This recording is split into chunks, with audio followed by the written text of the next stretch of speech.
Hey, my name's David from oogames.com, and today I'm going to talk to you about how to play Slaughter the Chaotic Survival Royale. I'm going to do a really quick walkthrough here rather than a really long one, just to give you some of the core mechanics of the game. All of the rules fit on these two cards, so it is by design a very lightweight pick up and play game. There's a lot of flexibility so that anything can happen in this open world sandbox. So let's imagine we've laid out a map. 2 to 3 cards per player is the ideal. You need a GM, and you're going to have any number of players from 1. It's possible to play with 1 all the way up to 7 different players, including the GM. So there's stuff for 7 players in total. So let's say that 2 players are going to play today, the hunter and the marksman. The hunter drops down and they decide to go to the military outpost. And here they are. And every turn is given, you have a few actions. So you have a set number of things that you can do. You can move, you can search, you can act, or you can fight. And you can do those in any order. So let's say that the hunter decides to draw. So that is search. We have a draw pile with a crazy amount of stuff in it. Good guy, there are inhabitants, there are companions, there are weapons, and all kinds of things. So let's say that they draw the incendiary special weapon card, and then you roll on the card.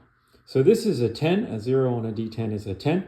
And any time that you roll a 10, it explodes. So that means that they are going to get to do this action again. So that's great. They can search again, and they'll do that in a moment. But it also means that they are going to get an Inferno Cannon, which is a long-range searing jet of flames. That's pretty great. Now, their rival doesn't like the sound of that, though, the marksman, so they're going to use a a curse against them. At the beginning of every round, players get 1 blessing and 1 curse. They can use them both on any dice roll. So they're going to curse that dice roll of the hunter, which brings it down to a 9 instead of a 10. So phosphorus grenade causes intense burning. Well, that'll be a lot less challenging to, you can only use that once, so going to be a lot less challenging to deal with that as the hunter. Okay, so the way inventories work is you can just keep in your inventory what you can remember. So it's the it's the phosphorus grenade that the hunter now has. They can now move, but they want to stay where they are, and they can also act. Now, that was a pretty great roll, right? A 10, they're not going to do better than that. But it happens that the military outpost has a rule. If you draw a weapon card here, you may re-roll the roll. So she could have re-rolled that roll if she wanted to at the military outpost. And each of these locations have a special rule. And if a location gets destroyed, which it can do, for instance, if a phosphorus grenade goes off, it becomes a destroyed location and with a different special rule. So the overrun military outpost here, if you draw a weapon card while here, you receive nothing. That's pretty different. So basically the environment becomes more hostile as you go. And the destruction of the environment and the way that you can set up the map however you want kind of adds to that sandbox open world feeling. So since she rolled a 10, she's going to get to draw again, and she got some construction supplies, a little bit less lethal, a 5, zip ties, plastic strips with locking teeth. Okay, add that to the inventory. Next up, it's the marksman's turn. Let's say the marksman drops at the prison. Let's say the marksman drops right there at the military outpost with the hunter. And before they fight, because they're going to fight, because this is a short tutorial, they're going to search the deck as well. Now, what happens is that they draw a Radland Bandit. So there are a bunch of different hostiles in this deck as well, and that can happen. So roll a dice, it's a 9. So at any point, any dice, 1 is not good and 10 is great. So that means a 9 being great means that this is going to be a pretty weak hostile. So let's see. A 9 is a ghost, gaunt and sneaky, armed with a crowbar. Okay, that's not too bad. So we're going to grab one of these little tokens to represent it. And there we go. So we have a ghost, a Radland ghost at the military outpost. All right. So let's say that the marksman decides to change their plan. They were going to attack the hunter, which would probably have been unwise anyway, since they don't have anything. They're not armed, and they're going to go after that Radland ghost.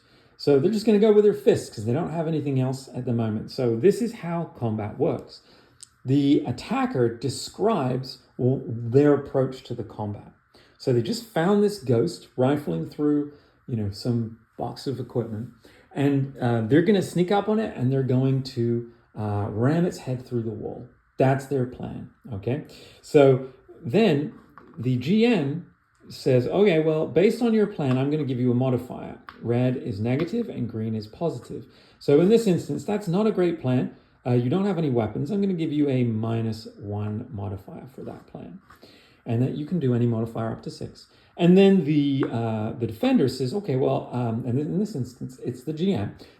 The GM says how they're going to deal with that. Well, I'm a ghost, I'm sneaky, so I hear you coming. And I'm going to, basically, I'm going to back away, and then I'm going to pounce and use my nails and my claws in a kind of frenzied attack on you. Okay, so the GM says, all right, I mean, it's not great, but it seems reasonable, so I'm going to give myself a +1 for that. And then they roll off, and that is as simple as combat is. So it's a 10 -1, so we got a 9 for the marksman, and it is a 3 + 1 for a 4 for the ghost. Now, it may be, there's no need to bless or curse these rolls, but they could be blessed and cursed, and that can really make a decisive difference. And of course, because we rolled another 10 here, they would get to do that again, but in fact, they can do it again. These guys only have 1 wound, so done. The ghost is dead, and the marksman gets to attack again. They're going to go through with their plan and attack the hunter. Basically, that was a distraction. The ghost's head went through the wall, and he got it. Basically, his head exploded. But that was a distraction. Now the marksman's just going to come, fists flailing, and try to grab that grenade from the hunter. That seems reasonably credible, so I'm going to give it a +1. Now, what's the hunter going to do? Well, the hunter is going to try to just pull the pin out of the grenade and drop it and run. That's their plan. That's a pretty good plan too. They have that phosphorus grenade.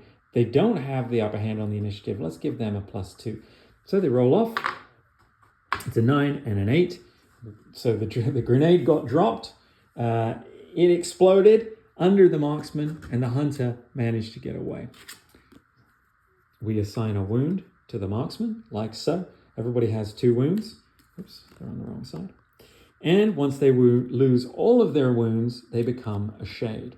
Now, a shade can still bless and curse, and they can revive, because in the deck there is a revival card.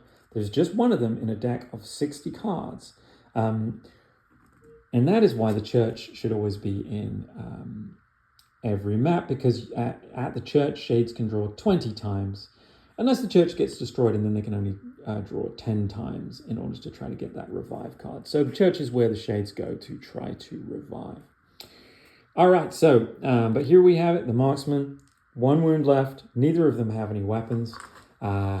And that is just quick, down and dirty how you play. Now, you can eliminate other people and win in that way, kind of battle royale style.